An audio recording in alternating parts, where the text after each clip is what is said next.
Hey guys, so this week's theme on YouTube Sisters is YouTube Week, which you might think is a bit odd, but there is actually a lot of stuff to talk about with YouTube. I'm filming this on Tuesday, so I've only seen Imogen's video so far, but can I just say, if you've not watched Imogen's video from yesterday, then you definitely need to watch it because it's lovely. But yeah, I'm sure all the rest will be as well, but I've just not seen them yet. Today I want to talk about something that everyone has been talking about on YouTube lately, and that is YouTube culture and things like that. So obviously there's quite a bit to talk about on this topic, so I'm going to try and make this video as short as possible, unlike last week which was so long, so sorry if you don't really like long videos. I'm going to try and make this shorter, so if I sound a bit out of breath then that's probably why. But yes, so this video obviously is my own opinion, but it's inspired by other videos that I've seen. I'll link 3 of them below that have mainly inspired this video because I think they're really great, and all of them put great points across. So they've made me see kind of another part of my opinion and things that I agree and disagree with on their videos. So I'll link those below, but I'm going to get started now. So obviously when you have fans and YouTubers, you have 2 different points of views. You have the fans view, which would be yours or mine.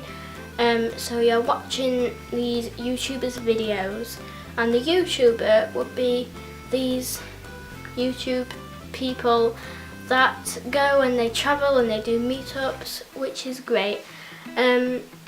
Maybe you're a YouTuber.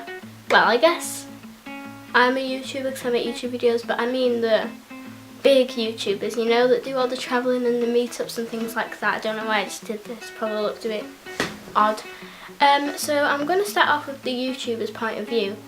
Now, a YouTuber, when they go to meetups, are often, like, I've seen this in vlogs, they are faced with loads of people to start with, like hundreds of people, thousands of people if they're in a big like arena sort of place, and that in itself would be a bit overwhelming.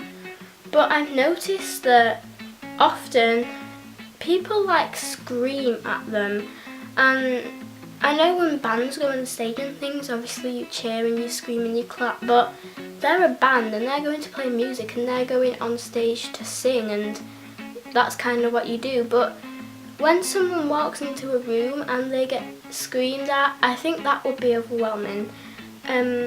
Recently I've seen the One Direction vlogs from when they all went, and they were just going to a concert to enjoy themselves, but they had to miss out on some of it and move because people were just screaming at them. And not only do I think it's overwhelming, I also think it'd be a bit embarrassing, like, because some people won't know who they are. A lot of people won't know who they are, and they'll be looking and they'll be thinking, well, why are they screaming at them, you know? So I think that's something that fans have got wrong. Like, they need to understand that they're just normal people. Like, you might say celebrities are normal people as well, but celebrities are celebrities. Like, they know that they are celebrities, but a YouTuber, they're just a normal person that sits and talks to a camera. And if I walked into a room and people started screaming at me, or just imagine walking into a room and everyone in the room just turns and screams at you, it's going to be overwhelming and it's going to be slightly scary. Obviously not all fans are like this, not everyone's going to scream, not everyone's going to be really overwhelming, but yeah, I am being very stereotypical here, but there are a lot of fans that are like that, so I feel like that's what needs to be addressed, and that's the thing about YouTube culture in the YouTuber's point of view. Now, in a fan's point of view, when they go to see their favourite YouTubers, I'm talking about a fan's point of view from kind of the fan, which is kind of what I just said, but I mean, like, I'm not talking about the fans that scream and things like that. I'm talking about the other fans, which is probably most fans. The fans that they get happy but they're not screaming and they're not being very overwhelming and things like that. So if they go to a meetup and they see a YouTuber walking, obviously they're going to be happy. Like, if I saw a YouTuber walking down the street, then I would go up and ask for a picture, but, you know, I wouldn't go crazy because I just don't think it's fair on them, to be honest, and you don't really need to go crazy. Now, lots of fans look up to these YouTubers as kind of their idol or their role model, and they like send them letters and say things to them like, oh, I love you, you're perfect, you're my idol, and things like that. And that's putting a lot of pressure on them.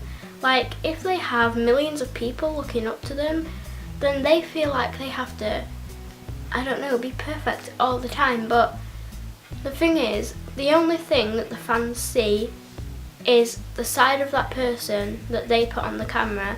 Me filming this now, you don't see all the bits that are edited out. You don't see what I'm like in everyday life unless you know me. So you watching this video now only get to see what I choose to put on here. I could cut anything out that I want, and I could just put on a side of me that I want you to see. Now obviously I'm not going to be fake, and that I'm not saying that that's what people do, but obviously they're going to cut out the bits that they don't want you to see. You're saying I love you, or oh, I really love this person, or I really look up to this person. You have to understand that you're saying you love the side of that person that they put up. You love the content that they make. You don't love the actual person, because you don't see everything about the person. You only love the side of the person that they show you. You don't love the other side because you don't know what they're like in real life. Now I'm saying that, and you might think that's kind of part of the YouTuber's point of view, which is, you know, they're seeing these people and they're thinking, wow, they're saying they love me, but they don't really know me. But from a fan, obviously most of the fans know that they love the content and they love the side of that person that comes across on the videos or on camera. But I also think YouTubers get the wrong kind of idea of the fans. Like, a lot of YouTubers will, because of how many people there is and kind of they're all screaming and things, that is gonna be what they remember. They're not gonna remember the fans that are just really nice and normal and just friendly towards them. They're going to remember all these screaming fans, and that's kind of what stays in their brain, and they're going to remember that as a stereotype.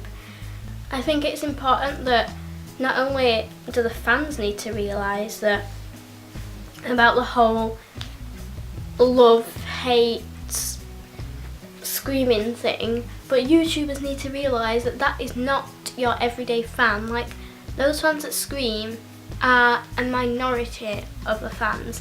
Most fans, and I can say this pretty confidently, I would say most fans are just normal.